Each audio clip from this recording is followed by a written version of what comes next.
What's going on, guys? I came up with a name for these videos that I'm trying to put out. I'm gonna call them South Carolina bass fishing because that's where I live, it's where I was born. Um, but yeah, that's why I want to start calling this. My name for my channel still gonna say Blake Tucker. I'm gonna keep it as that, but that's just gonna be the video name is South Carolina bass fishing.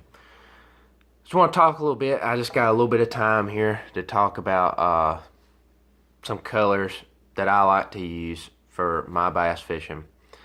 Um, I see a lot of guys do this. They'll get something that's like neon purple or neon pink or bright green or something like that, and they'll throw it out and they don't get any bites. But sometimes you'll see them throw out that and they'll get the biggest bass of their life. Me, I stick with natural colors and black and blue. That's what I stick with when it comes to soft plastics for me. Right here, I got on a Yum Dinger. It's a watermelon red flake. It's just a 4-inch Yum Dinger.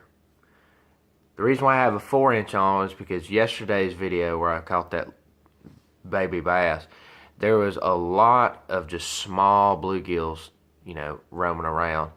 They weren't really swimming really fast. They was kind of, trotting around. So that's why I threw out the Yum Dinger, just to kind of, move it across the bottom a little bit to get one of them bass to bite. Unfortunately, it was a small one, but at least we caught something.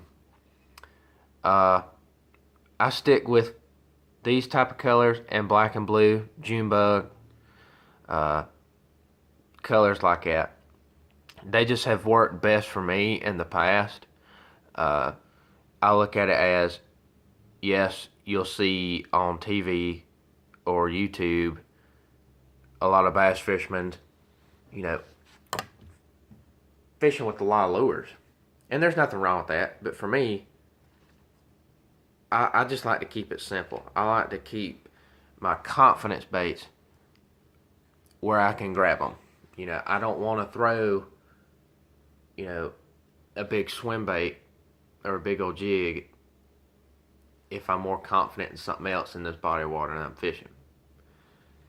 And who knows, they might want that jig. But for me, I like to keep it simple. I like to keep it with the baits I've caught more fish off of instead of going to Academy or going to Cabela's or going anywhere and seeing this bait that, yeah, it looks like a live bluegill, but I mean, who knows if you're gonna catch a lot of fish off of it with that when that bait's $20-something. That bait's $20 and I lose it. I'm gonna jump in the dang lake and I'm gonna get it. So I just use confident lures. I use something that I know I've caught fish off of before in that body of water that I'm fishing. And if it don't work, then I'll switch to something else. I always throw out my confidence lures first. I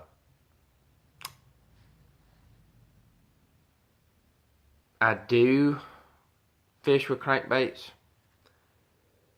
I'm more of a soft plastic type person. I'd rather be throwing like brush hogs and Yum Dingers and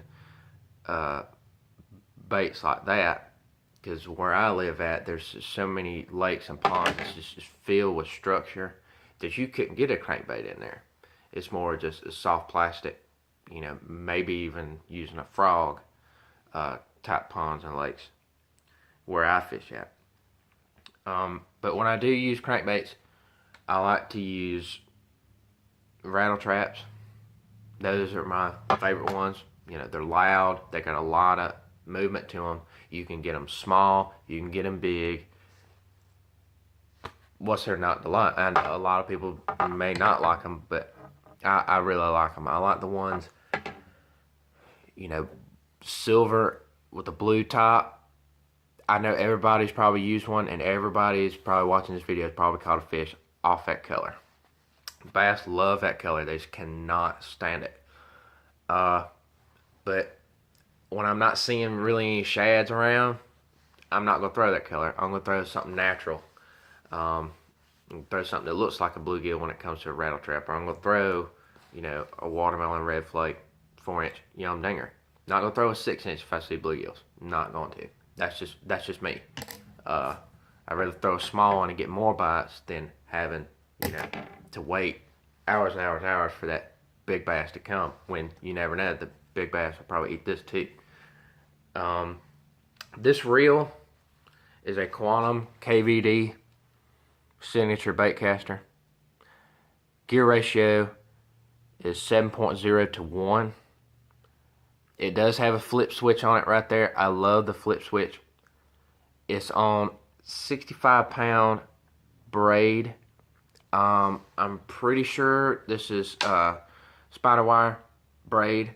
I do like a lot of different braids. Spider wire, I like it a lot. I believe this is spider wire, but I've used different braids, and this may not be spider wire that I put on here, but I'm pretty sure that it is. This rod is actually an old Berkley rod that I bought at a pawn shop. It used to be, I believe, 6'8". Now, I'd probably say it's maybe like 6 foot. I've broke off the tip many times. I've had to put little ones on there just to replace it. But I love this rod and reel combo. I love it.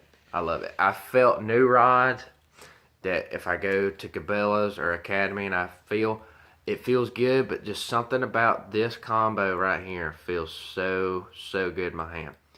I liked the stock rod that the KVD baitcaster came on.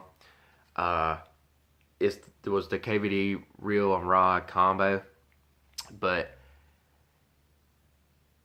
for me, the type of fishing that I do and how much structure I flip in, I want to, I don't want the rod to really bend over like a, Laffy Taffy or something like that. That's the way the rod was to me. It may not be to y'all, but this rod is really stiff. I like to be able to punch through, the lily pads or the stumps, punch through there, and when I get a bite, I want to be able to set that hook without, the rod bending over too much to where it's not a good hook set. But if y'all can find this bait caster, the last time I checked, I've had it for a while now. The last time I checked, he had newer ones that came out, but they might still carry this. If they do, I would highly recommend choosing this bait caster. I would highly recommend it. I use Abu Garcia's. They don't have a flip switch on it, so I like to have that flip switch, especially when I'm, pitching. But I have an Abu Garcia. I believe it's a 7'3" medium heavy rod. It's pretty okay. It gets me by, but once it comes to reels and rods, this is the one I'm gonna pick up. If somebody said you can only have one rod and one reel to fish a tournament or anything, this is the one I'm gonna pick up right here. It has not let me down. Hopefully y'all learned something from it. Maybe, throwing different colors that you've never thrown before, by using more natural colors. But honestly, it just depends on where you're at. Always look at the bank if you're fishing off the bank, or if you're fishing on a boat, always look around and see what the bait fish look like.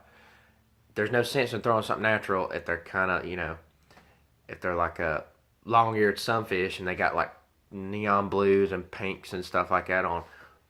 If you see a lot of them, throw something that's got neon colors in it. If you're seeing a lot of bluegills, throw something that looks like a bluegill. I can't stand it when I see people, they see bluegills, but I'm going to throw something that doesn't even look like a bluegill. You might get a couple hits off of it, but for me, I've noticed that if you match the hatch, if you throw what's in the water, and you throw what the bass is used to eating, you're going to get more bites, and you'll probably get bigger fish. So, we might go fishing today, not sure yet, but I hope y'all learned something. And y'all have a good day.